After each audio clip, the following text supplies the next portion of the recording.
Naging bukas ang Asian drama king na si Jericho Rosales patungkol sa naging first date nila ng kapamilya actress na si Janine Gutierrez. Sa latest vlog ng kapamilya broadcaster na si Karen Davila na uploaded nitong Webes, September 19, nausisa ang aktor patungkol sa kung paano niya i-date si Janine. One day, I had asked her, "Would you like to do a script reading with me?" I'm sure she has her own version of the story, but why would I ask for a script reading? But she's the only person I have not worked with. Lahad ni Jericho. Anya, magiging asawa kasi niya ang actress sa bagong project kaya naman niyais niya itong makilala. This is not some easy working relationship, so I was like in my head, oh coffee, script reading and coffee. So I asked her and I brought my iPad and then we saw each other at a cafe. Then I brought my iPad out, pagpapatuloy pa ni Jericho. Natawa nga raw ang actress nang ilabas niya ang dala niyang iPad.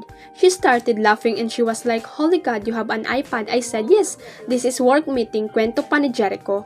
Doon nga raw ay nahiwagaan na raw ang aktor na kinaya niyang makipag-usap kay Janine ng 6 na oras. So cut the long story short, 6 hours later we never got to open the iPad. So it was like it ended up with like Japanese food at 3 p.m.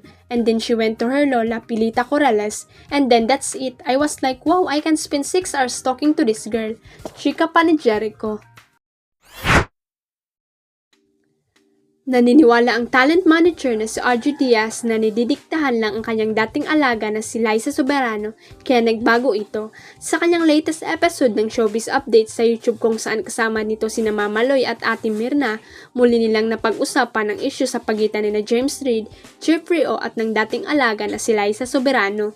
Napag-alaman kasi nila ni OG, base sa kwento ni James ay mismong si Liza raw ang humingi ng tulong para makalabas si Jeffrey O mula sa pagkakauli sa kanya ng immigration.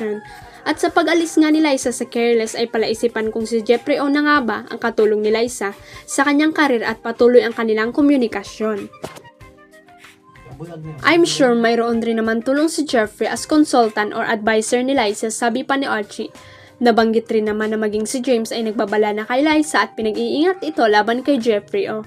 Hindi naman mapigilan ni Audrey ang mag-alala sa dating alaga dahil sa kasalukuyang nangyayari sa karir at sa buhay nito ngayon. Sana magising na si Liza sa katotohanan na kailangan na niyang magising dahil ako kilala ko yung bata na yan. Hindi ko makalimutan na mabait yung bata na yan. Hindi ko alam kung bakit nag 360 degrees na change ang nangyari. Alam mo, we are open to change pero wag naman yung 360 degrees. Parang hindi na si Liza yon. Lahad ni Audrey. Huwag kalimutang i-click ang subscribe button at i-ring ang notification bell para sa latest at legit chika updates.